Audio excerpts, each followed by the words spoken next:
I had always loved the 4th of July parade in our small town. It was the one time of year when everyone came together to celebrate, and there was something comforting about the familiar faces and cheerful atmosphere. This year was no different, and I was looking forward to the fireworks and festivities. The parade started in the early evening, with floats and marching bands making their way down Main Street. I had found a good spot near the front of the crowd, where I could see everything. Kids ran around with sparklers, and the smell of barbecue filled the air. It was perfect. As I watched the parade, I noticed a man standing a few feet away from me. At first, I didn't think much of it. He was just another person enjoying the parade. But something about him seemed off. He was staring at me, not in a friendly way, but with a cold, intense look. It made me uncomfortable, so I moved further into the crowd, trying to lose him. For a while, I managed to enjoy the parade without thinking about the man. But every now and then, I would catch a glimpse of him out of the corner of my eye. He was still watching me, and it sent a shiver down my spine. I told myself I was being paranoid. It was a crowded event, after all. But I couldn't shake the feeling that he was following me. After the parade ended, the crowd began to disperse. I decided to head to the food stalls set up in the park. I figured it would be safer to be around people. As I walked, I kept glancing over my shoulder. Sure enough, the man was still there, keeping his distance but never letting me out of his sight. I tried to blend in with the crowd, moving from one stall to another, but he was always a few steps behind. My heart raced, and my mind scrambled for a plan. I didn't want to cause a scene, but I knew I needed to get away from him. I spotted an alleyway between two buildings that led to a parking lot behind the park. It was a risk, but I hoped I could lose him there. I slipped into the alley, quickening my pace. The sound of my footsteps echoed off the walls, and I prayed he wouldn't follow me. Halfway through the alley, I glanced back and saw him enter. Panic surged through me. I started to run, but the alley was narrow, and I could hear his footsteps getting closer. My breath came in short gasps, and I could feel my heart pounding in my chest. The alley opened up into the parking lot, but it was empty. I scanned the area for help, but there was no one around. I had to think fast. I ducked behind a dumpster, hoping he would pass by without seeing me. I crouched there, trying to control my breathing, listening for his footsteps. They slowed as he reached the end of the alley. I held my breath, my body tense with fear. He stopped, and I could hear him breathing heavily. He was close, too close. I shut my eyes tight, wishing I could disappear. Then, I heard him speak. "I know you're here," he said, his voice low and menacing. "You can't hide from me." My blood ran cold. He was right there, just a few feet away. I had no idea what he wanted, but I knew I couldn't let him find me. I waited, hoping he would move on, but he didn't. The silence stretched on, and I felt like I was going to burst from the tension. Suddenly, I heard a loud bang, followed by the sound of running footsteps. My heart leaped into my throat. It took me a moment to realize that the noise had come from the street the fireworks show was starting. The sound must have startled him, because I heard him mutter something under his breath and walk away. I stayed hidden for a few more minutes, just to be sure he was gone. When I finally dared to peek out, the alley was empty. I ran to my car as fast as I could, my hands shaking as I fumbled with the keys. I locked the doors and sat there for a moment, trying to calm down. The fireworks continued to explode in the sky, but I couldn't enjoy them. I drove home, checking my mirrors constantly to make sure I wasn't being followed. When I finally got inside, I locked all the doors and windows and called a friend to come over. I didn't want to be alone. That night, I couldn't sleep. Every noise made me jump, and I kept thinking about the man's face, the way he had looked at me. I didn't know why he had followed me, and I didn't want to find out. The next day, I reported the incident to the police, but without much to go on, there wasn't much they could do. They promised to keep an eye out, but I knew it was unlikely they would find him. I haven't been to the 4th of July parade since then. The memory of that night is still too fresh, too terrifying. I try not to think about what could have happened if he had caught me.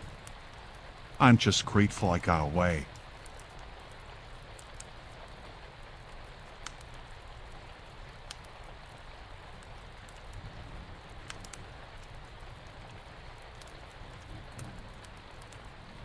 I always loved the 4th of July. The beach, the fireworks, and the feeling of freedom in the air. This year, a group of us decided to watch the fireworks from the beach. It was a perfect evening, with the sky clear and the weather warm. We set up a spot with blankets and snacks, and the beach was crowded with families and groups of friends all excited for the show. As the sun set, the sky turned a beautiful shade of orange and pink. We laughed and chatted, waiting for the fireworks to start. The atmosphere was festive, with kids running around with sparklers and music playing in the background. When the first firework lit up the sky, everyone cheered, and I felt a rush of happiness. After a while, I decided to take a walk along the beach to get a better view. I told my friends I'd be back soon and headed towards a quieter part of the shore. The further I walked, the fewer people there were. It was peaceful, with only the sound of the waves and the distant booms of the fireworks. I found a spot where I could sit and watch the show in solitude. The fireworks were breathtaking, reflecting off the water and lighting up the night. I was so absorbed in the display that I didn't notice the man approaching until he was right next to me. "Mind if I join you?" he asked. I looked up, startled. He was in his late 30s, with unkempt hair and a strange look in his eyes. Something about him made me uneasy. "I'm just enjoying the fireworks," I said, hoping he'd take the hint and leave. He didn't. He sat down beside me, too close for comfort. "It's a beautiful night, isn't it?" he said. "Yeah, it is," I replied, trying to sound casual. I edged away slightly, but he moved closer. "What's your name?" he asked, his voice too friendly. "Ah, Sarah," I lied. "Well, Sarah, you're too pretty to be out here all alone," he said, his smile making my skin crawl. "I should get back to my friends," I said, standing up. He grabbed my wrist, his grip tight. "Don't be in such a hurry. We're having a good time." Panic surged through me. "Let go of me," I said, trying to pull away. He didn't let go. Instead, he stood up, still holding my wrist. "You shouldn't be out here alone," he said, his tone suddenly dark. I yanked my hand free and started to back away. "I'm leaving," I said, my voice shaking. He followed me, his expression angry now. "You think you can just walk away from me?" he said. Fear took over, and I turned and ran. The beach was dark, and the only light came from the distant fireworks. I could hear him running after me, his footsteps heavy on the sand. My heart pounded in my chest, and my breath came in short, panic gasps. I stumbled over a piece of driftwood and fell hard, the sand scraping my hands and knees. I scrambled to my feet, but he was already on me, grabbing my arm and yanking me up. "You're not going anywhere," he said, his grip bruising. I kicked out, my foot connecting with his shin. He cursed and let go, and I took off again, adrenaline giving me strength. I could see the lights of the main beach area up ahead and the silhouettes of people against the fireworks. I ran towards them, praying someone would see me. He was still behind me, and I could hear him getting closer. I pushed myself harder, my lungs burning. Just as I reached the edge of the crowd, I felt his hand brush my shoulder. I screamed, and several heads turned in my direction, Help! I shouted, my voice breaking. A group of people nearby saw us and started towards me. The man cursed again and turned, disappearing into the darkness. I collapsed to the ground, shaking and gasping for breath. The people who had come to help me surrounded me, asking if I was okay. He tried to grab me, I managed to say. He wouldn't let me go. One of them called the police, and they arrived a few minutes later. They took my statement and searched the area, but the man was long gone. My friends found me, and I broke down, the fear and relief overwhelming me. I never walked alone on the beach at night again. The memory of that man and his cold, unrelenting grip haunted me. I was lucky to have escaped, but I knew others might not be so fortunate. The fireworks were still beautiful, but they would never feel the same.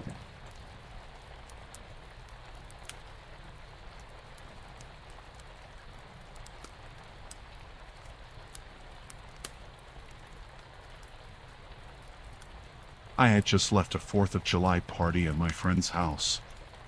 It was late, around midnight, and I was driving home on the back roads. The air was still warm from the day, and the fireworks had left a smoky haze in the sky. I felt relaxed and a little tired, ready to be home. As I turned onto a long, deserted stretch of road, I noticed headlights behind me. At first, I didn't think much of it. There weren't many cars out this late, but it wasn't unheard of. I drove on, the road winding through the countryside, surrounded by fields and occasional patches of woods. The car behind me got closer, its headlights glaring in my rearview mirror. It felt a bit aggressive, but I figured they just wanted to pass. I slowed down slightly, hoping they'd go around me. Instead, they stayed right on my tail, matching my speed. I sped up, trying to put some distance between us, but they sped up too. My heart started to race. It didn't feel right. I tried to shake off the feeling of unease, telling myself I was being paranoid. But the car kept tailgating me, almost bumper to bumper now. I took a deep breath and decided to turn onto a smaller road, hoping they'd go straight. I signaled and turned, but they followed me. The road was even darker here, with thick trees on either side. I could barely see beyond the reach of my headlights. I felt a cold sweat break out on my forehead. This was no coincidence. Whoever was driving that car was following me. I pressed harder on the gas, the engine revving as I tried to put some distance between us. But the car behind me kept up, relentless. I took another turn, this one sharper, hoping to lose them. My tires screeched on the pavement, but the car stayed right with me. I was driving faster than I ever had on these roads, the scenery a blur. My mind raced, trying to figure out what to do. I thought about calling the police, but I didn't want to take my hands off the wheel or my eyes off the road. I took another turn, then another, weaving through the back roads. Each time, the car followed, unwavering. I spotted a narrow dirt road up ahead and decided to take it, hoping it would throw them off. I turned sharply, the car bumping and jolting on the uneven surface. The headlights behind me disappeared for a moment, and I felt a flicker of hope. But then they reappeared, bouncing along the dirt road, still on my tail. Panic set in. I was running out of options. I didn't know these roads well enough to navigate them at high speed. I needed to find a way to lose them, and fast. I saw a sign for an old service road, barely visible in the darkness. It was narrow and overgrown, hardly used. I made a split-second decision and turned onto it, branches scraping against the sides of my car. For a moment, it seemed like I had lost them. The headlights disappeared, and I breathed a sigh of relief. But then I heard the sound of an engine, and the headlights appeared again, closer than ever. I pushed the car to its limits, the wheels slipping on the loose gravel. The road twisted and turned, barely wide enough for one car. I prayed I wouldn't hit a dead end. The car behind me was so close now that I could see the driver's face, twisted in anger and determination. I spotted an old barn up ahead, its silhouette barely visible in the dark. I took a sharp turn and headed towards it, hoping to find some cover. I drove around the back and killed the engine, plunging myself into darkness. I sat there, heart pounding, trying to stay silent. The other car sped past, the sound of its engine fading into the distance. I waited, afraid to move. Minutes passed, and I didn't hear anything. Finally, I dared to breathe again. I started the car, keeping the lights off, and slowly made my way back to the main road. I drove carefully, keeping an eye out for any sign of the car. I finally made it back to a more populated area, my hands still shaking. I didn't stop until I reached home, locking the doors and windows behind me. I never found out who was driving that car or why they were following me. The next morning, I checked my car for any damage from the night before. There were scratches and dents from the branches, but nothing serious. I couldn't shake the feeling of dread that had settled in my stomach. Driving those roads was never the same after that night. The memory of being chased, the headlights in my rearview mirror, haunted me. I always took the longer, busier routes from then on, never trusting the dark, deserted roads again. I don't know what would have happened if they had caught me, and I don't want to know. I'm just glad I managed to get away.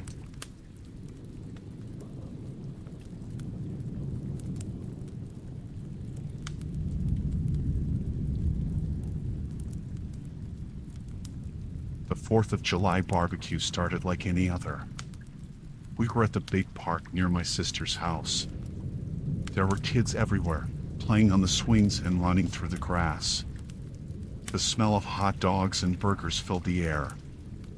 I was with my family, chatting and laughing, watching the fireworks being set up for later. I first noticed him while I was helping my niece with her plate. He was standing by a tree, a camera in his hands. At first, I thought he was just taking pictures of the scenery or the event, but then I realized his camera was pointed at the kids. It made me uneasy. I tried to ignore it, thinking maybe he was a parent taking pictures of his own children. But as the afternoon went on, I kept seeing him in different spots, always with that camera, always aimed at the kids. I started to feel a knot in my stomach. I mentioned it to my brother-in-law, and he shrugged it off, saying people take pictures at parks all the time. But I couldn't shake the feeling. I decided to keep an eye on him. When I saw him moving closer to where my niece and her friends were playing, I couldn't stay quiet any longer. I walked over to him, my heart pounding in my chest. "Excuse me," I said, trying to keep my voice calm. "Can I ask why you're taking pictures of the children?" He looked at me, surprised, then smiled. "Oh, I'm just a photographer," he said. "I'm capturing the spirit of the holiday." "Do you have a child here?" I asked, glancing around to see if there was any sign of him being with anyone.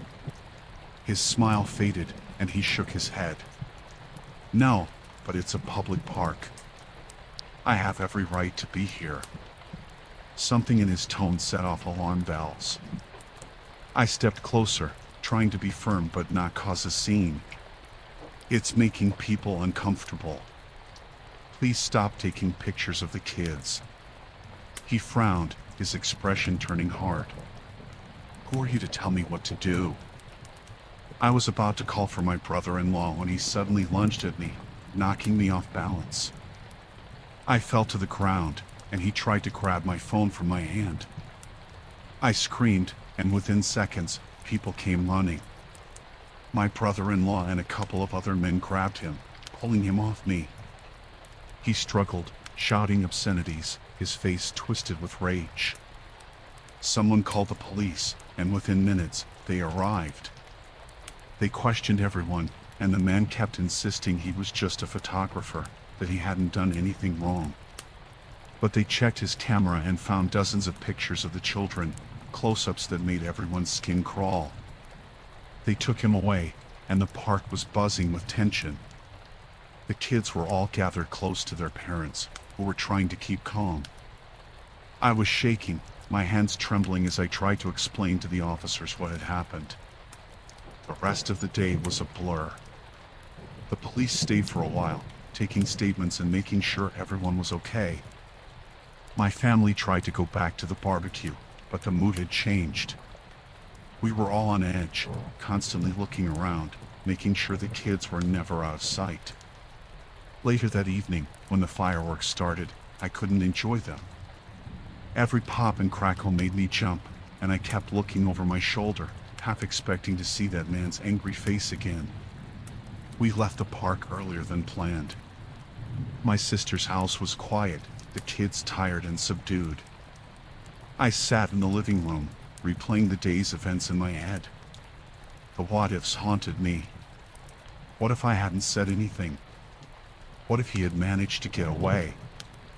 The police called later to say the man had a history of similar incidents in other parks. They thanked me for my quick thinking, but it didn't make me feel any better. I kept seeing his face in my mind, the anger in his eyes when I confronted him. That night, I barely slept. Every noise outside made me jump. I couldn't stop thinking about how close we had come to something terrible happening. The next morning, I felt exhausted, but also relieved. We had all gotten out safe, but it left a scar. Now, whenever we go to a park or have a family gathering, I find myself constantly watching, always on alert. I don't let the kids out of my sight. It's exhausting, but I can't help it. That day changed everything for me. I'll never take safety for granted again.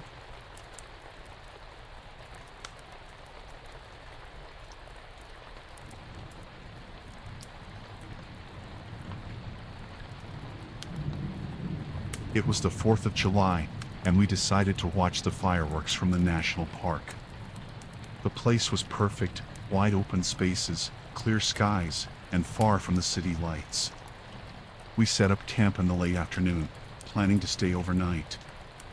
There were 5 of us, all good friends from college, and we were excited for a night under the stars. As the sun set, we gathered around a small campfire, roasting marshmallows and telling stories.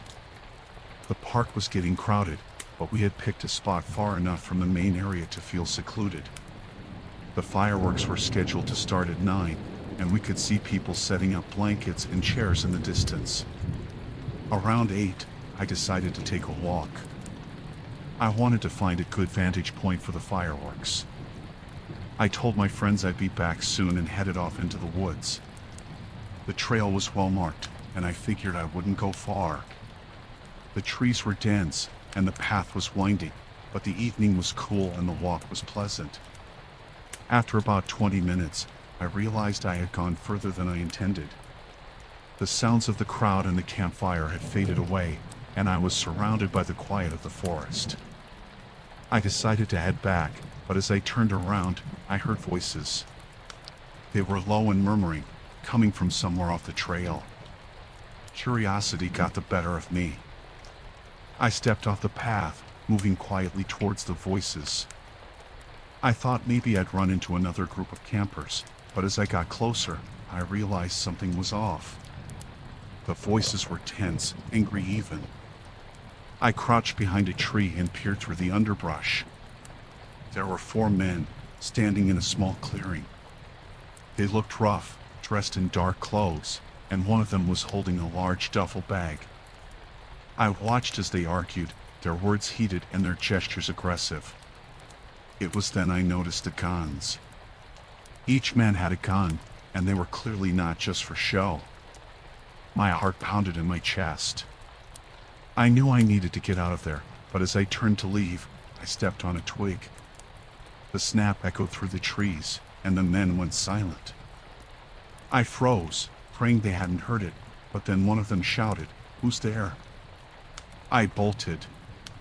I didn't care about being quiet anymore, I just ran.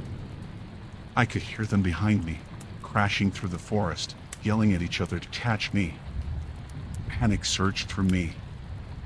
I had no idea where I was going, only that I needed to get away. The forest was dark, the trees looming overhead. I stumbled over roots and underbrush, my breath coming in ragged gasps. I could hear them getting closer, their footsteps pounding, their shouts growing louder. I knew I couldn't outrun them forever. I saw a fallen tree up ahead and dove behind it, trying to make myself as small as possible. I could hear them approaching, their voices angry and their footsteps heavy. They were close, too close. I held my breath, my heart hammering in my chest. They stopped right by the tree. "Spread out," one of them said. He couldn't have gone far. I pressed myself against the ground, praying they wouldn't see me. I could see their feet moving around, their shadows long and menacing. One of them passed so close I could have reached out and touched his boot. I stayed perfectly still, willing myself to be invisible. After what felt like an eternity, they moved on, their voices fading as they surged further down the trail. I waited until I couldn't hear them anymore, then slowly lifted my head. The forest was silent again, but I knew I couldn't stay there. I needed to find my friends and get help. I crept back to the trail, every sound making me jump. I moved as quickly and quietly as I could, my ears straining for any sign of the men. The path seemed to stretch on forever, but finally, I saw the glow of our campfire through the trees.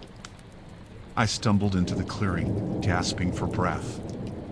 My friends looked up in surprise. "What happened?" one of them asked, jumping to his feet. "There are men," I panted. "With guns. They're looking for me." Their faces went pale. We quickly doused the fire and grabbed our things. We needed to get to the main park area and find a ranger or call the police.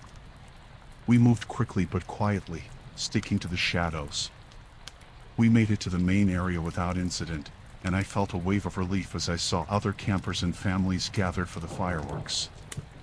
We found a ranger and told him what had happened. He immediately radioed for backup. The fireworks started just as the rangers were heading into the woods. The sky lit up with bursts of color, the sounds of the explosions masking any noise from the forest. We stayed close to the ranger station, watching the sky but also keeping an eye on the dark tree line. After what felt like hours, the rangers returned. They had found the men, arrested them, and secured the area. They were criminals, wanted for various offenses, and had been using the park as a meeting place. We were escorted back to our cars, and the rangers stayed with us until we were safely on the road. The drive home was silent, each of us lost in our own thoughts. I couldn't shake the image of those men, their guns, and the anger in their voices. I got home late that night, still shaken. The 4th of July would never be the same for me.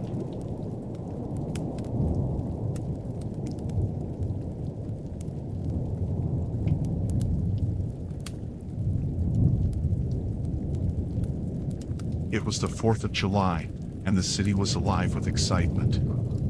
My friends and I decided to go to a concert in the park, a big event with music, food, and, later, fireworks. The park was packed with people, everyone in a festive mood. We found a spot close to the stage, settled down on our blankets, and enjoyed the music. As the sun set, the crowd grew larger, and it became harder to stay together. I got up to get us some drinks, weaving my way through the sea of people.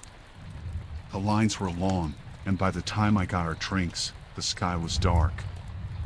I started back, but the crowd had shifted. I couldn't see my friends anymore. I tried to call them, but the reception was terrible with so many people around. I figured I'd just keep moving towards where I thought they were. As I was pushing through the crowd, someone bumped into me hard. I stumbled, nearly spilling the drinks, and when I regained my balance, my purse felt lighter. I checked, and sure enough, my wallet was gone. Panic set in. I spun around, trying to spot the person who bumped into me. That's when I saw him, a man moving quickly through the crowd, looking back at me with a smirk. He had my wallet in his hand. I shouted at him to stop, but my voice was lost in the noise of the concert. I started after him, determined to get my wallet back. He was fast, and the crowd made it hard to keep up. I followed him to the edge of the park, where the lights were dimmer and the crowd thinned out. He disappeared into an alley behind one of the food trucks. I hesitated, but then I thought about my ID, my credit cards, everything in that wallet. I had to get it back. I walked into the alley, the noise of the concert fading behind me. The alley was dark and smelled of garbage. I saw the man at the far end, rifling through my wallet. "Hey!" I shouted. "Give that back." He looked up, and for a moment, I thought he might run. But then he smiled, a cold, unsettling smile. "Looking for this?" he asked, holding up my wallet. "Just give it back," I said, trying to sound braver than I felt. I took a step closer, and that's when he pulled out a knife. "Or what?" he said, his voice low and menacing. "What are you going to do?" My heart raced. I backed up, but the alley was narrow, and there was nowhere to go. I realized how alone I was, and how far from the safety of the crowd. I could see the lights of the concert in the distance, hear the faint music, but it felt like a world away. "Look," I said, trying to keep my voice steady. "You can keep the cash. Just give me my wallet. I need my ID and cards." He laughed, a harsh, grating sound. "Oh, I'm keeping the wallet," he said. "But you're not going anywhere." I glanced around, looking for an escape. The alley was a dead end. There were no doors, no windows low enough to reach. I was trapped. He moved closer, the knife glinting in the faint light. "I don't want any trouble," I said, my voice shaking. "Just let me go." He lunged at me, and I dodged, but he was quick. He grabbed my arm, the knife pressing against my side.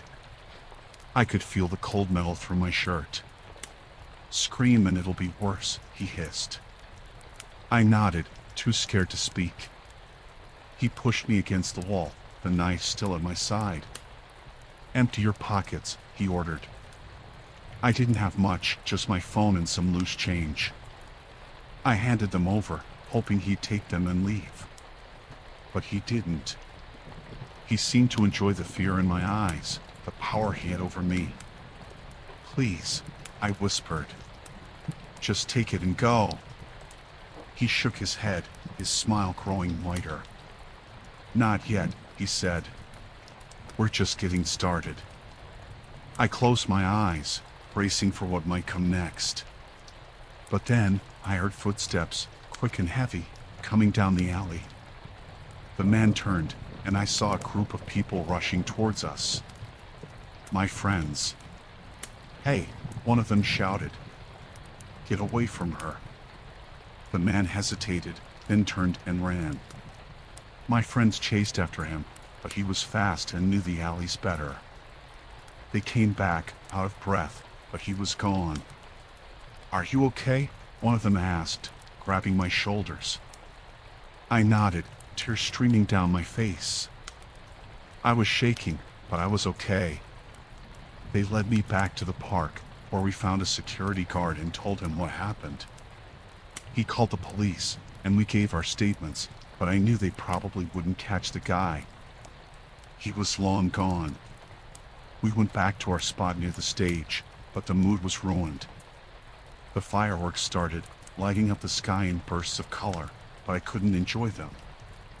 I kept thinking about how close I'd come to something terrible. We left the concert early, and my friends stayed with me until I calmed down.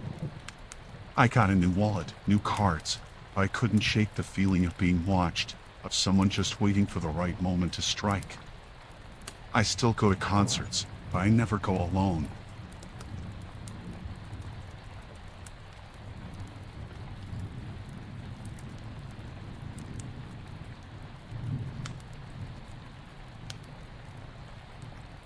I took the job as a security guard for the 4th of July event, mainly for the extra money. It was a big event, lots of families, food vendors, and a massive fireworks show planned for the evening. The park was sprawling, and it was my first time working such a large crowd. I was a bit nervous, but mostly focused on making sure everyone had a good time and stayed safe. My shift started in the afternoon, and I was assigned to patrol the area near the main stage. The day was hot, but the excitement in the air was contagious. Kids ran around with sparklers, couples set up picnic blankets, and the smell of grilled food filled the air. Everything seemed normal until around 5 p.m. when I received a call on my walkie-talkie. "Mark, we have a situation," my supervisor, Tony, said. "Meet me by the maintenance shed." I made my way through the crowd, my heart starting to pound. When I got to the shed, Tony's face was pale. He handed me a piece of paper. "We found this taped to one of the porta potties." I unfolded the note. It read, "There is a bomb in the park. You have until the fireworks start to find it, or it will go off." I felt a chill run down my spine. "Is this for real?" I asked. Tony nodded. "We have to treat it like it is. The police are on their way, but we need to start looking now. Quietly. We don't want to cause a panic." He handed me a checklist of potential hiding spots, trash cans, vendor carts, under the stage. We split up, each of us taking a section of the park. As I started my search, my mind raced. I kept my eyes on the crowd, looking for anyone acting suspicious, but everyone seemed oblivious, enjoying the festivities. I checked several trash cans and around the vendor booths, trying to stay calm. Every time I lifted a lid or peered under a cart, I expected to see wires and a timer. Nothing. As I moved closer to the main stage, I spotted a man who looked out of place. He was standing alone, wearing a heavy jacket despite the heat, and kept glancing around nervously. I decided to approach him. "Sir, are you okay?" I asked. He looked at me, eyes wide, and bolted. I chased after him, weaving through the crowd. "Stop! Security!" I shouted, but he didn't slow down. He ran towards the back of the park, where the crowd thinned out. I finally caught up to him near the edge of the woods. "Stay back," he yelled, pulling something from his pocket. It was a small remote. My heart nearly stopped. "Listen, you don't have to do this," I said, trying to keep my voice steady. "Let's talk." He was sweating, eyes darting around. "It's too late," he muttered. "They made me do it."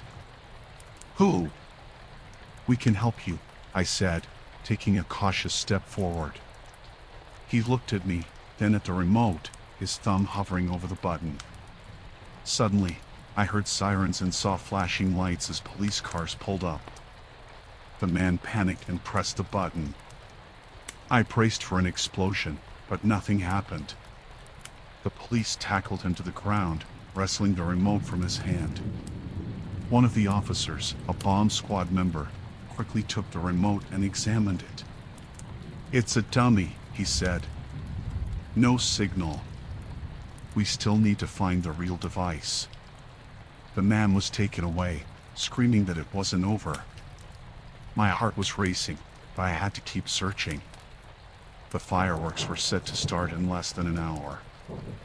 I continued checking the list of potential hiding spots, working my way towards the back of the stage. Then, under one of the speaker platforms, I saw it. A small black box with wires and a timer counting down. 10 minutes left. I called it in, my voice shaking. I found it. Under the main stage speaker platform. The bomb squad arrived within minutes. They carefully approached the device, setting up their equipment. Tony came over and put a hand on my shoulder. "You did good, Mark," I watched, holding my breath, as they worked to disarm the bomb. The timer was down to 3 minutes when they finally cut the correct wire. The timer stopped at 1:47. The whole park seemed to let out a collective sigh of relief. The police took the man into custody, and I learned later he was part of a larger group planning attacks across the city. We had been lucky to find the bomb in time. The event went on as planned, though the crowd never knew how close they had come to disaster. I stayed until the end of my shift, watching the fireworks light up the sky, feeling a strange mix of pride and exhaustion. It was a night I would never forget, a reminder of how fragile safety can be, and how quickly things can change.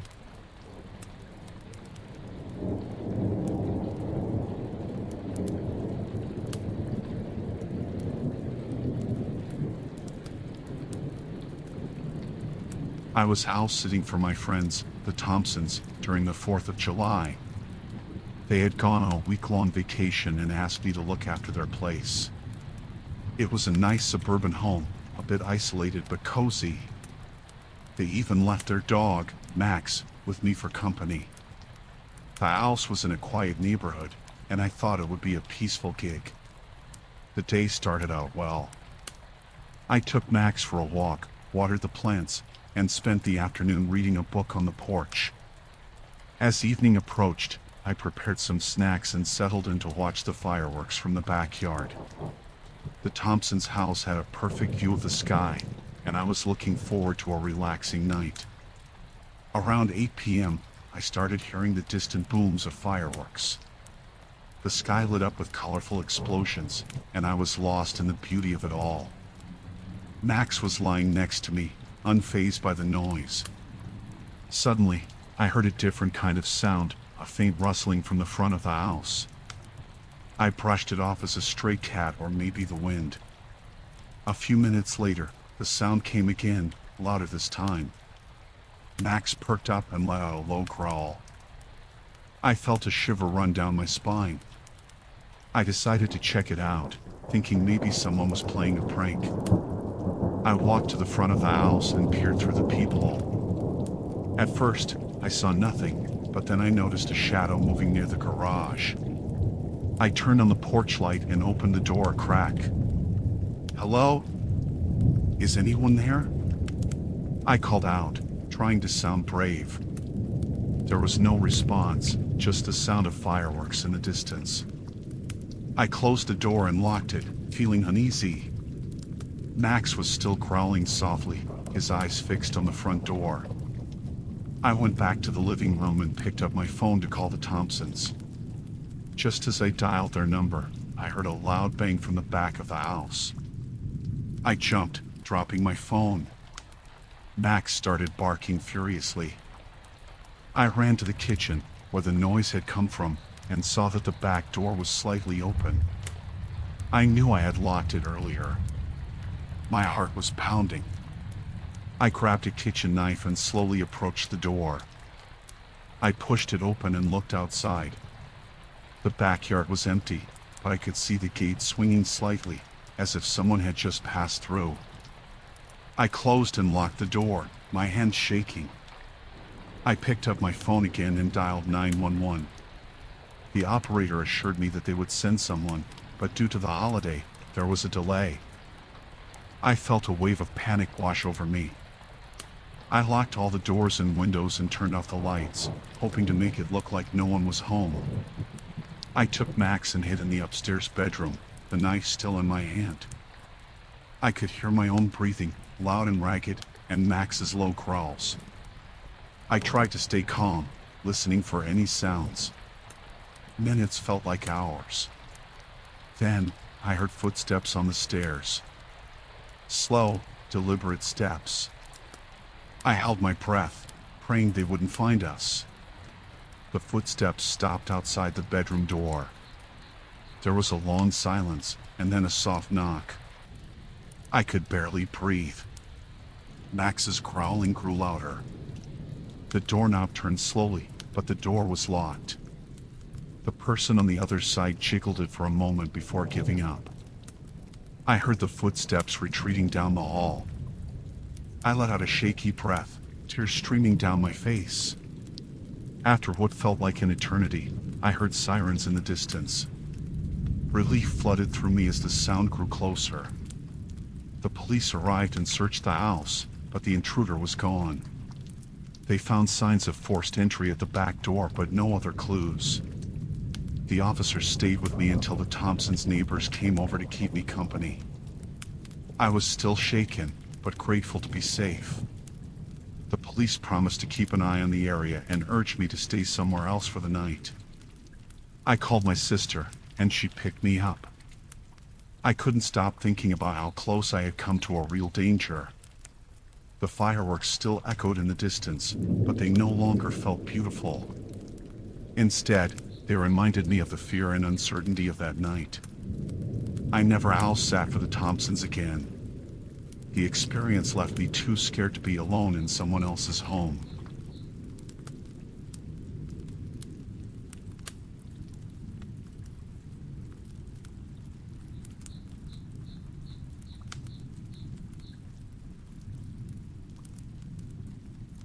I had just watched the 4th of July fireworks show in town, and it was getting late. The streets were still buzzing with people, families heading home after the festivities. I decided to walk back to my apartment. It wasn't too far, and the weather was warm. As I made my way down the quiet residential street, I noticed a group of teenagers up ahead. They seemed rowdy, laughing and carrying what looked like a bag of fireworks. I didn't think much of it at first, just typical holiday excitement. But as I got closer, I could hear them talking loudly, their voices echoing up the houses. I crossed the street to avoid them, trying to keep to myself. But then I heard one of them shout something about setting off fireworks. Before I could react, I felt a sudden blast of heat and light behind me. They had thrown a firecracker in my direction. I turned to see them laughing, egging each other on. My heart raced as I quickened my pace, hoping to get away from them. But they started following me, shouting insults and throwing more fireworks my way. The explosions echoed in my ears, and I could feel the heat on my back as I ran. I tried to duck into a side street, thinking I could lose them in the maze of residential blocks. But they were relentless, chasing after me and continuing to throw fireworks. The flashes of light and loud bangs disoriented me, making it hard to focus on where I was going. I knew I had to find help.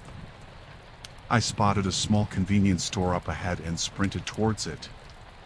The owner was locking up for the night, but I banged on the glass door, pleading for him to let me in. He looked surprised but quickly unlocked the door and ushered me inside. The teenagers stopped outside the store, shouting threats and insults. They kicked the door and threw a few more firecrackers, but the owner called the police, and they eventually ran off. I was safe inside, but my heart was still pounding, adrenaline coursing through me. The police arrived quickly, and I gave them a description of the teenagers. The owner let me stay inside until they were sure the coast was clear. He was kind and offered me water, trying to calm me down. I thanked him profusely, still shaking from the encounter. After the police left, I called a friend to come pick me up. I didn't want to walk home alone after what had just happened. My friend arrived soon after, and we drove back to my apartment in silence. I couldn't stop replaying the terrifying moments in my head. I couldn't sleep that night. Every little sound made me jump, thinking they had found me again. I felt vulnerable and scared, realizing how easily a fun night could turn into something dangerous. The next day, I filed a police report and told my neighbors about what had happened. I avoided walking alone at night for a while after that. The memory of those fireworks and the laughter of the teenagers haunted me. It was a stark reminder of how quickly things could escalate, how random acts of cruelty could change someone's life in an instant. I heard through the grapevine that the police caught some of the teenagers responsible. They were charged with reckless endangerment and faced community service and fines. It was a small comfort, knowing that they couldn't harm anyone else. But the fear lingered. I couldn't shake the feeling of being hunted, of being targeted for no reason other than being in the wrong place at the wrong time. It took me a long time to feel safe walking alone again, especially at night. I learned to be more cautious, to trust my instincts and avoid risky situations.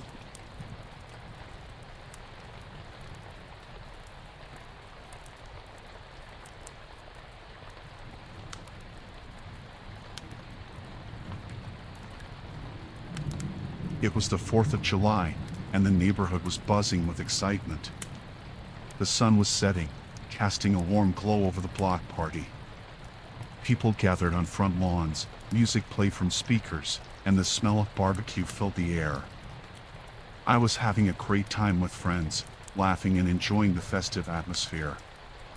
As the evening progressed, I decided to grab a drink from the cooler near the DJ booth. It was crowded, but I managed to get a plastic cup filled with soda. I took a sip and continued chatting with my friends. Everything seemed normal until I started feeling strange, dizzy, and disoriented. The world around me started spinning, and my limbs felt heavy. I realized something was wrong with my drink. Panic surged through me as I struggled to stay upright. I glanced around, trying to find a familiar face, but the crowd blurred together. I knew I had to get out of there, find safety. I stumbled away from the party, my head pounding. It felt like I was walking through a thick fog, each step a struggle. The streetlights flickered overhead, casting long shadows that seemed to reach out for me. I tried to focus on the path ahead, my heart racing with fear. I heard footsteps behind me, quick and purposeful. I glanced over my shoulder and saw a figure moving through the crowd, following me. Dread gripped my chest. I tried to walk faster, but my legs felt like they were made of lead. Every sound around me seemed amplified, the distant laughter of partygoers, the hum of cicadas in the trees. I turned a corner onto a quieter street, hoping to lose my pursuer in the maze of residential blocks. But they kept coming, closing the distance between us. I was running out of options. My mind raced, trying to think of a way to escape. I couldn't trust anyone, I had to get home. I pushed myself to keep moving, my breath coming in ragged gasps. Fear fueled me, giving me a burst of adrenaline. I glanced around for a safe place, somewhere I could hide or find help. The houses loomed over me like silent sentinels, their windows dark. A car pulled up beside me, and my heart leaped into my throat. I turned to see the driver, a man I didn't recognize, his face obscured by shadows. He rolled down the window and called out to me, his voice unnervingly calm. "Hey, need a ride? You look like you could use some help." I shook my head, my voice barely a whisper. "No, thank you. I'm fine."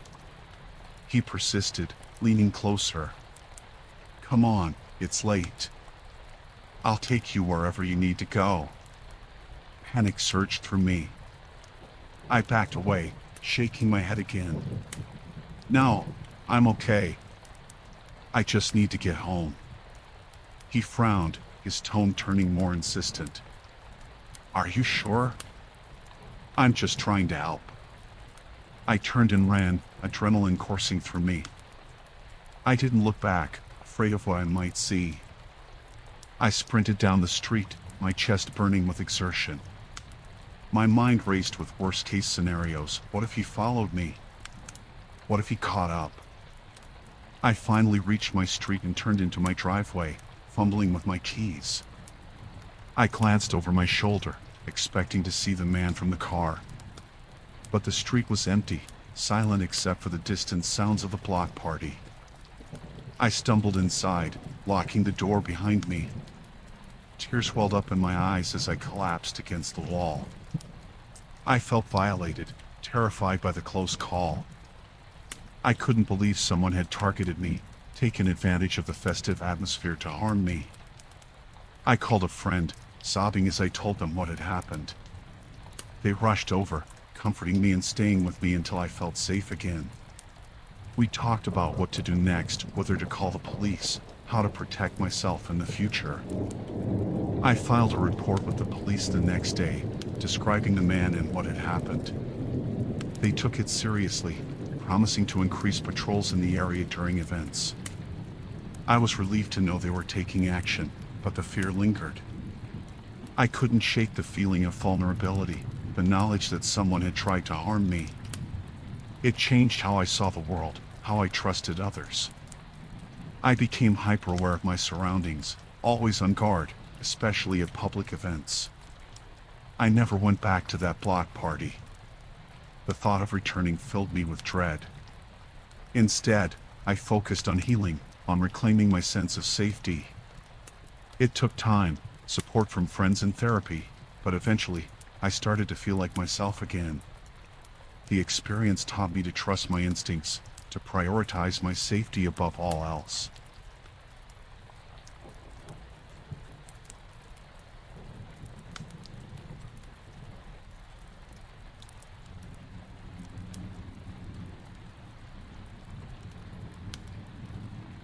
I went to the 4th of July carnival by myself. It was a warm evening, and the place was packed. Families everywhere, kids running around with cotton candy, the usual carnival atmosphere. I was there just to enjoy the fireworks and maybe grab a funnel cake. I had no idea how the night would turn out. The carnival was set up in a big field on the edge of town. Lots of rides, game booths, and food stalls. The sounds of laughter, music, and the occasional shriek from the rides filled the air. I wandered around, taking in the sights and sounds, feeling pretty relaxed. As the sun set, the lights from the rides and booths lit up the night.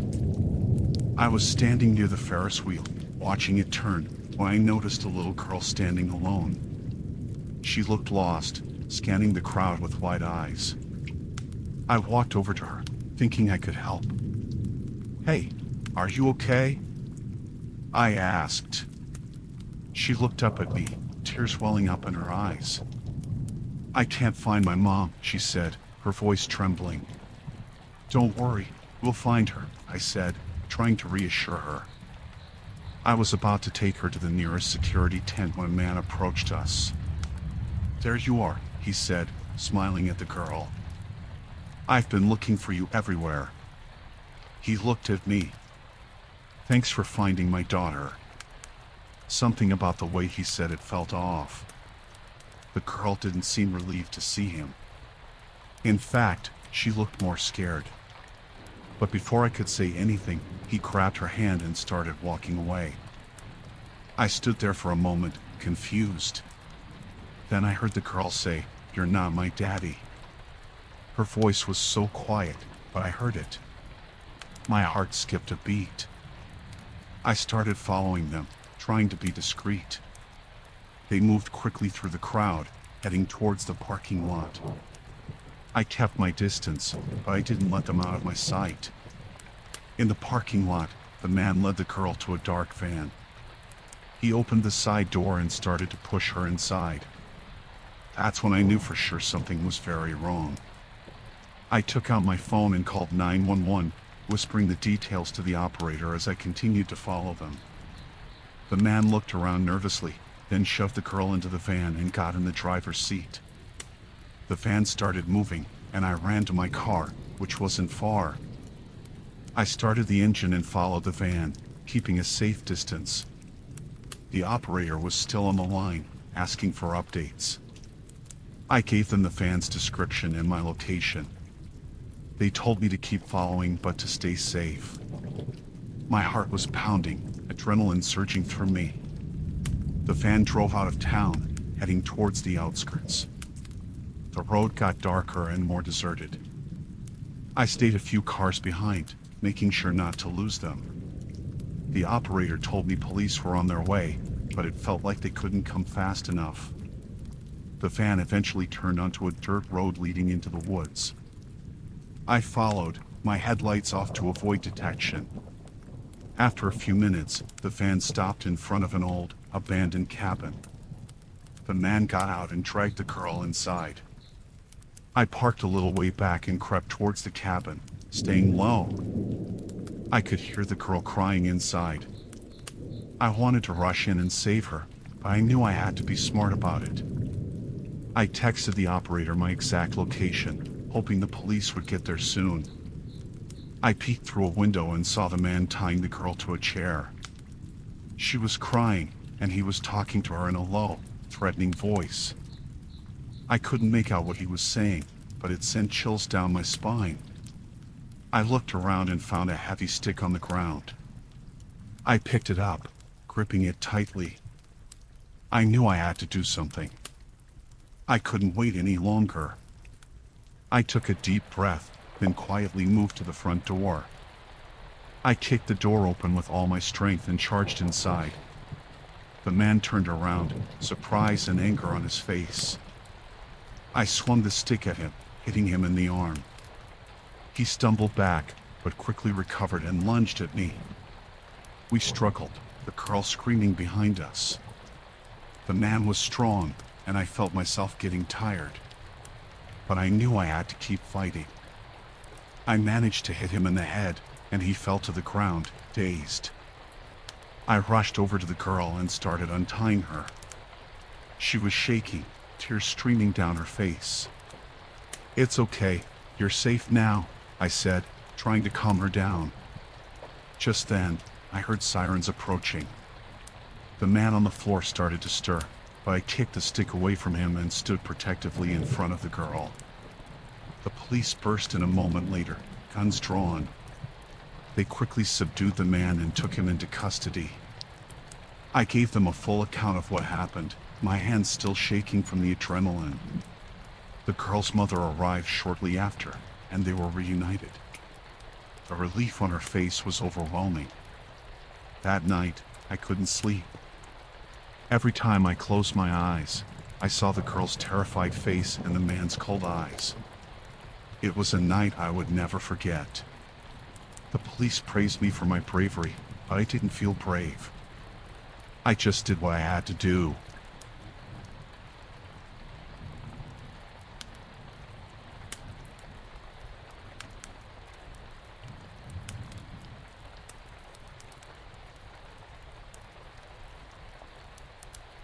I decided to spend the 4th of July alone at a lakeside cabin. It was a last-minute decision after the breakup with my ex, Dan. I needed some time to myself, away from everything. The cabin was in a secluded area, perfect for some peace and quiet. The first day was uneventful. I spent the morning reading a book on the porch, the afternoon swimming in the lake, and the evening making a simple dinner. I felt safe and relaxed.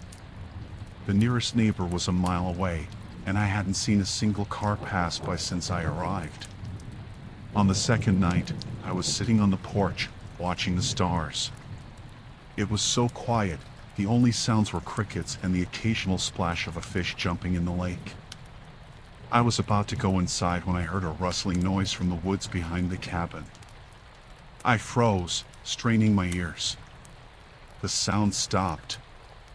I told myself it was just an animal and went inside, locking the door behind me. I couldn't shake the uneasy feeling, though. I checked all the windows and made sure they were locked. I even put a chair under the doorknob, just in case. I tried to relax, but I kept thinking about Dan. The restraining order was supposed to keep him away, but he had always been resourceful. The next morning, I found a note on the porch. It wasn't there when I went to bed. My heart pounded as I picked it up. "Missed you," it said, in Dan's handwriting. I felt a chill run down my spine. He had found me. I called the police, but they said there wasn't much they could do. They told me to stay inside and keep the doors locked. I felt trapped. I didn't know what Dan was capable of, and I didn't want to find out. That night, I couldn't sleep. I kept hearing noises outside. Twigs snapping, leaves rustling. I kept the lights off, hoping he wouldn't know I was awake. Around midnight, I heard footsteps on the porch. Slow, deliberate steps. My heart raced. I held my breath, hoping he would go away. The footsteps stopped right outside the door. I heard a faint tapping, like someone lightly scratching the wood. Then, a voice. "I know you're in there, Emily. Come out and talk to me." It was Dan. His voice was calm, almost gentle. I stayed silent, praying he would leave. After a few minutes, the tapping stopped. I heard him walking around the cabin, trying the windows. Each one was locked, but I knew it was only a matter of time before he found a way in. I grabbed my phone and dialed 911 again, whispering to the operator about what was happening. They said they would send someone, but it would take time because of the remote location. I moved to the kitchen and grabbed a knife. I tried to stay calm, but my hands were shaking. I heard a crash from the living room and knew he had broken a window. I ran to the bedroom and locked the door, putting the dresser in front of it. The house was silent again. I could hear my own breathing, shallow and rapid. Then, the doorknob rattled. "Emily, open the door," Dan said, his voice more insistent. I didn't answer. He started pounding on the door, harder and harder. I backed away, clutching the knife, ready to defend myself. The pounding stopped, and I heard him moving away. I hoped he had given up, but then I smelled smoke. Panic set in. I realized he was trying to smoke me out. I had to get out of there. I opened the window and climbed out, careful not to make any noise. I crept around the side of the cabin, staying low. I could see the glow of the fire through the windows. I heard sirens in the distance and felt a surge of hope. I ran towards the road, waving my arms when I saw the police car approaching. They stopped, and I quickly explained what had happened. The officers ran towards the cabin, guns drawn. I stayed by the car, shaking. They found Dan inside, trying to put out the fire he had started. They arrested him and took him away. I watched in relief as the flames were extinguished, feeling a mix of fear and anger. The police escorted me back to town. They said I was lucky to have gotten out when I did. I couldn't stop thinking about how close I had come to a terrible end. I stayed with a friend that night, too scared to be alone. The next day, I started the process of pressing charges against Dan. The restraining order had clearly meant nothing to him. I knew it would be a long road to feeling safe again. I was determined to take back control of my life. I still think about that night sometimes, especially when I'm alone.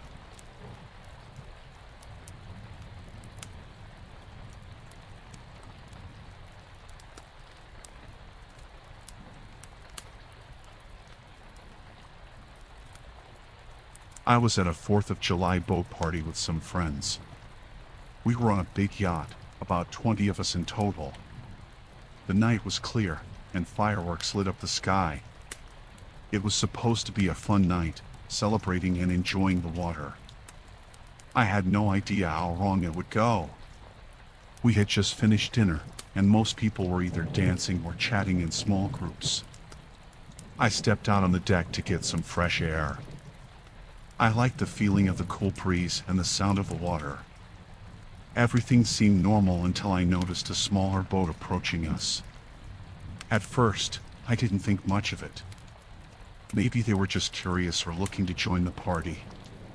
But as it got closer, I saw there were 3 men on board, and they didn't look like they were here to celebrate. They were dressed in dark clothes, and something about them made me uneasy. Before I could react, the men climbed onto our boat. One of them had a gun. He fired a shot into the air, and everyone froze. The music stopped, and people started to scream. The man with the gun yelled for everyone to be quiet and gather in the main cabin. Panic set in, and we all did as we were told. Inside the cabin, the atmosphere was tense. The hijackers ordered us to sit on the floor while they took our phones and valuables. I tried to stay calm, but my mind was racing. I had to find a way to get help without getting caught. One of the hijackers stayed in the cabin to watch us while the other two moved around the boat. I noticed a window that was slightly open and started to form a plan. I whispered to my friend, Sarah, who was sitting next to me. I told her I was going to try and get help, and she nodded, her eyes wide with fear. I waited until the hijacker's attention was elsewhere and slowly moved towards the window. I slipped out as quietly as I could and found myself on a narrow ledge. The water was dark, and the boat was moving slowly. I had to be careful. I made my way to the back of the boat, staying low to avoid being seen. I reached the storage area and found some emergency flares. My heart was pounding as I grabbed one and hid it under my jacket. I needed to find a way to signal for help without alerting the hijackers. As I crept back towards the main deck, I heard footsteps. I ducked behind a crate and held my breath. One of the hijackers walked past, muttering to himself. I waited until he was gone and then continued to the edge of the boat. I carefully took out the flare and aimed it towards the sky. I had to be quick and hope that someone would see it. I fired the flare, and it shot up, lighting the sky with a bright red glow. Almost immediately, I heard shouting from the hijackers. They knew someone was trying to signal for help. I scrambled back towards the cabin, hoping to get back inside before they realized it was me. Just as I reached the door, one of the hijackers grabbed my arm. He pulled me back, and I struggled, kicking and screaming. He dragged me onto the deck and pointed the gun at me. "What do you think you're doing?" he yelled, his face twisted with anger. I could barely breathe, but I managed to stammer that I didn't know what he was talking about. He didn't believe me. He raised the gun, and I closed my eyes, bracing for the worst. Just then, I heard the sound of another boat approaching. I opened my eyes and saw a police boat coming towards us, lights flashing. The hijacker cursed and shoved me aside. He ran to alert his accomplices, and I took the chance to hide behind some barrels. The police boarded our boat and confronted the hijackers. There was a struggle, and I could hear more gunshots. I stayed hidden, praying that the nightmare would end soon. After what felt like an eternity, the noise died down, and I heard voices calling for us to come out. I emerged from my hiding place, shaken but unharmed. The police had managed to subdue the hijackers and take them into custody. They found the rest of the partygoers in the cabin and assured us that we were safe. The police escorted us back to shore, and I felt a wave of relief wash over me. It was over. We were safe. But the fear and adrenaline were still coursing through me. I knew it would take a while to process everything that had happened. That night, as I lay in bed, I replayed the events in my mind. It was terrifying to think how close we had come to a tragedy. I was grateful for the quick response of the police and the fact that no one was seriously hurt. I learned a lot about myself that night. I realized how important it is to stay calm and think clearly in a crisis.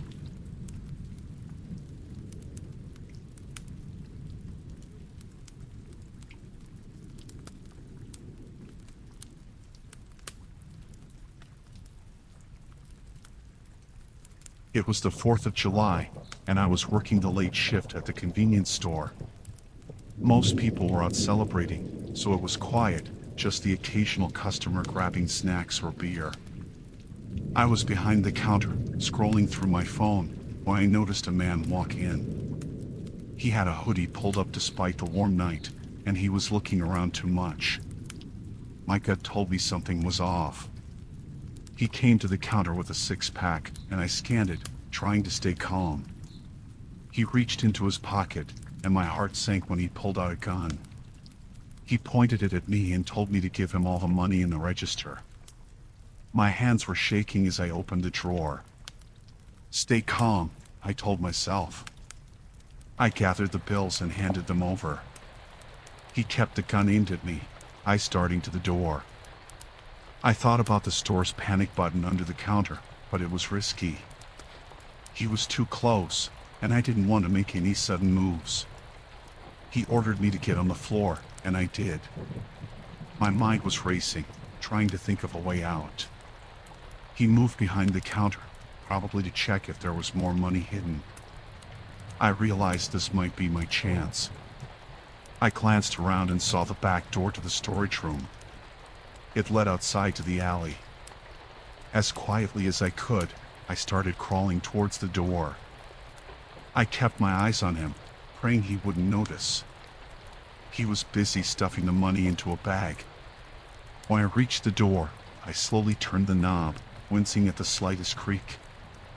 I slipped into the storage room and closed the door behind me, trying not to make a sound. I heard him cursing from the other side of the door. He must have realized I was gone. I looked around the storage room, spotting a heavy metal shelf. I pushed it against the door, hoping it would buy me some time. Then I made my way to the back door and stepped into the alley. The cool night air hit me, and I felt a rush of panic and relief. But I knew I wasn't safe yet. I ran down the alley, heading towards the main street. I needed to find help. I could hear sirens in the distance, probably for the 4th of July celebrations, but I hoped they would come my way. As I reached the street, I saw a police car parked at the corner. I waved frantically, and the officer inside saw me. He got out, and I ran to him, breathless and shaking. I explained what happened, and he called for backup. The officer told me to stay by the car while he approached the store. More police cars arrived, and I watched as they surrounded the building. They went inside, and after a few tense minutes, they brought the man out in handcuffs. He was yelling and struggling, but they had him under control. The police took my statement and thanked me for staying calm. They said the man was a repeat offender, wanted for several robberies. I was still in shock, but I was grateful it was over. I called my boss, who came to the store right away. He was worried but relieved I was okay. He told me to take the rest of the night off, and he closed the store for the night. I drove home, my hands still shaking on the steering wheel. When I got home, I couldn't sleep. Every time I closed my eyes, I saw the gun and felt the fear all over again. I kept thinking about how close I came to getting hurt or worse. But I also felt a strange sense of strength. I had managed to stay calm and find a way out. The next day, I talked to my boss about adding more security measures to the store. He agreed, and we installed better cameras and a more accessible panic button. I went back to work, but I was more cautious, always keeping an eye on anyone who came in.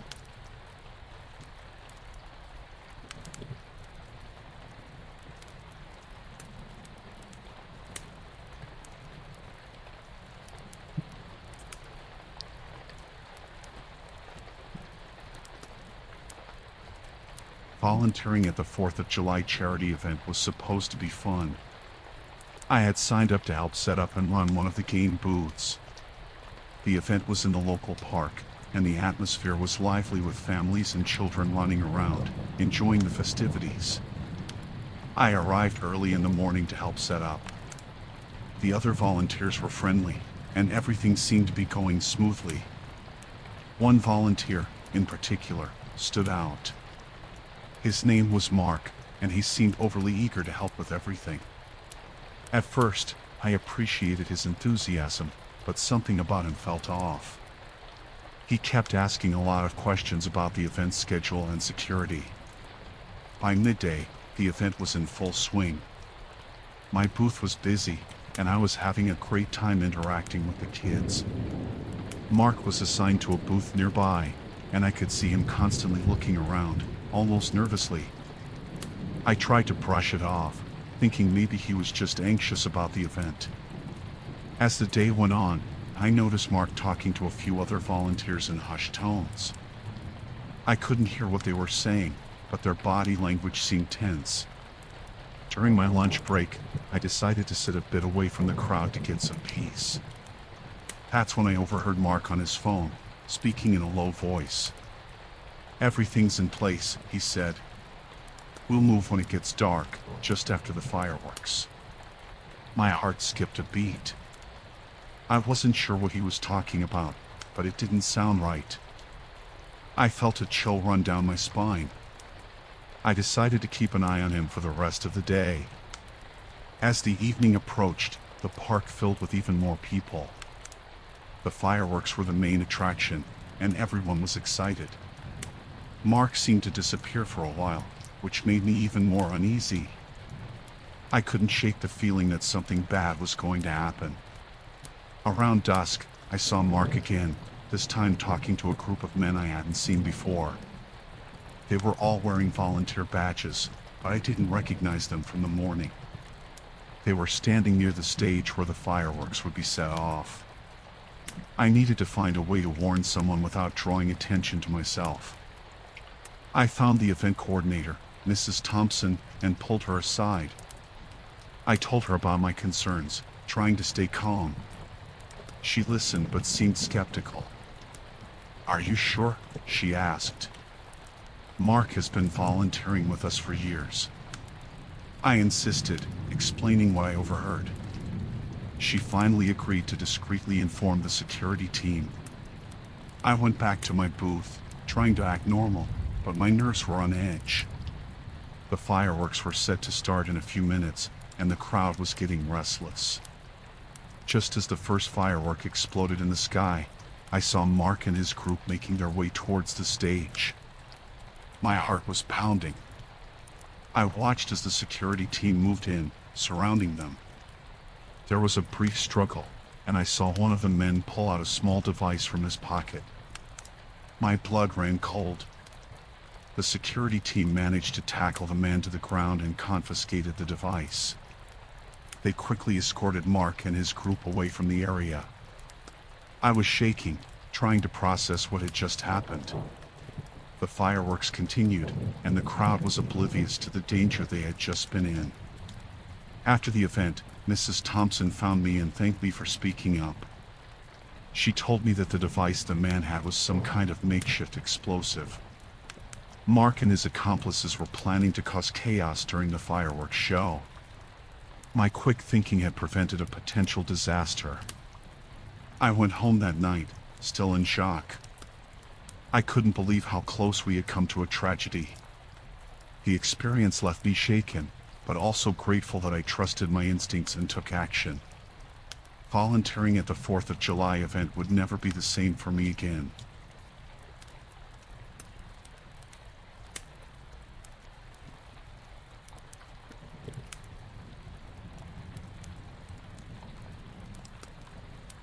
The 4th of July road trip was supposed to be an adventure. I had planned to drive from my small town to the city to catch up with some old friends and watch the fireworks. I loved the open road, the feeling of freedom. I packed some snacks, filled up the gas tank, and set off early in the morning. The drive started off great. The weather was perfect, and the roads were clear. I had my favorite playlist on, and the miles just flew by. About 2 hours into the drive, I saw a man on the side of the road with his thumb out. He looked to be in his late 30s, rough around the edges, but not threatening. I usually never pick up hitchhikers, but something made me slow down and stop for him. He thanked me profusely as he climbed in. His name was Rick, and he said he was heading to the same city I was. His car had broken down, and he was trying to get to his family for the holiday. I felt a bit sorry for him and figured a little company wouldn't hurt. At first, Rick seemed like a decent guy. We talked about the usual stuff, the weather, the traffic, our plans for the 4th of July. But as we got further down the road, he started asking more personal questions. He wanted to know where I was from, what I did for a living, if I was traveling alone. I answered vaguely, starting to feel a bit uneasy. After a while, the conversation died down. Rick pulled out a map and started studying it intently. He said he knew a shortcut that would save us some time. I was skeptical but curious, so I followed his directions. The road he directed me to was less traveled, winding through dense woods. My unease grew, but I didn't want to seem paranoid. About half an hour down this deserted road, Rick's demeanor changed. He became more tense, looking around nervously. He suddenly told me to pull over, saying he needed to use the bathroom. I stopped the car, and he got out, walking into the trees. I sat there, drumming my fingers on the steering wheel, waiting. Minutes passed, and Rick didn't return. I started to feel a bit panicked, wondering if I should just drive off. Before I could make up my mind, he came back, but he was different. He had a hard, determined look on his face. He opened the passenger door but didn't get in.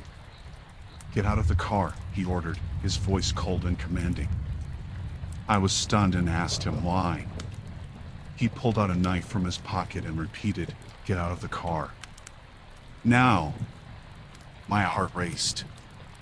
I didn't know what to do.